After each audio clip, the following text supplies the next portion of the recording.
ایک دفعہ کا ذکر ہے کہ ایک جنگل میں دو دوست لومڑی اور کیمل رہتے تھے۔ دونوں میں بہت ہی اچھی دوستی تھی۔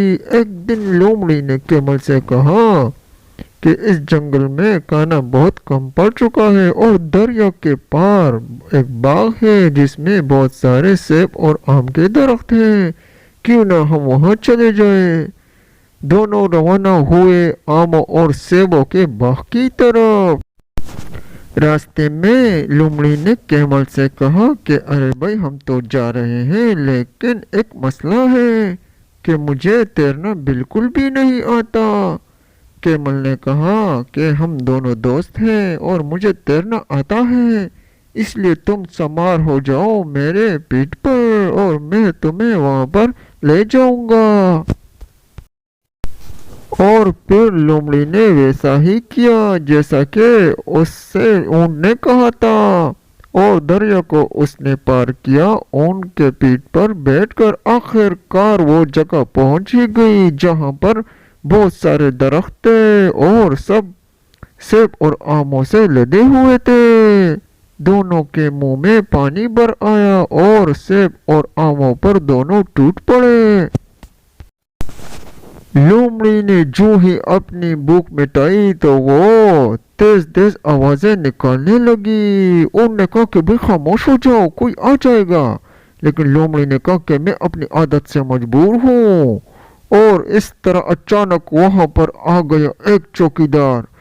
چوکیدار نے جب دیکھا کہ اونٹ اس کے پلکا رہا ہے تو اس نے بہت سا غصہ کیا۔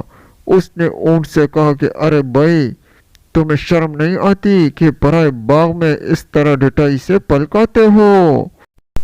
چوکیدار نے اونٹ کو کافی بے عزت کیا اور اسے طرح طرح کی باتیں سنائی۔ اونٹ بیچارہ لومڑی کی اس حرکت سے بہت ہی ہوا اداس، کیونکہ اس نے سوچا اگر لومڑی آوازیں نہیں نکالتی تو چوکیدار کبھی بھی نہیں آتا، اس لیے اس نے دل میں فیصلہ کیا کہ میں اپنی بے عزتی کا بدلہ لومڑی سے ضرور لوں گا۔ پھر جب وہ واپسی پر دوبارہ پہنچ گئے دریا کے کنارے تو اس نے سوچا کہ اب میں لومڑی سے انتقام ضرور لوں گا۔ اور پھر جب لومڑی سوار ہوئی دوبارہ اونٹ کے پیٹھ پر تو جب گہری سی جگہ پہنچی تو اونٹ نے بھرپور غوطہ لگایا اور اپنے آپ کو پانی میں کافی ڈبو دیا۔ لومڑی نے کہا کہ ارے بھائی اونٹ یہ تم کیا کر رہے ہو، میں ڈوب جاؤں گی۔ اونٹ نے کہا کہ میں اپنی عادت سے مجبور ہوں، جب میں کھانا کھا لیتا ہوں تو میرا دل چاہتا ہے کہ میں کافی نہاؤں، اس لیے میں پانی میں فل ڈبکی لگاؤں گا۔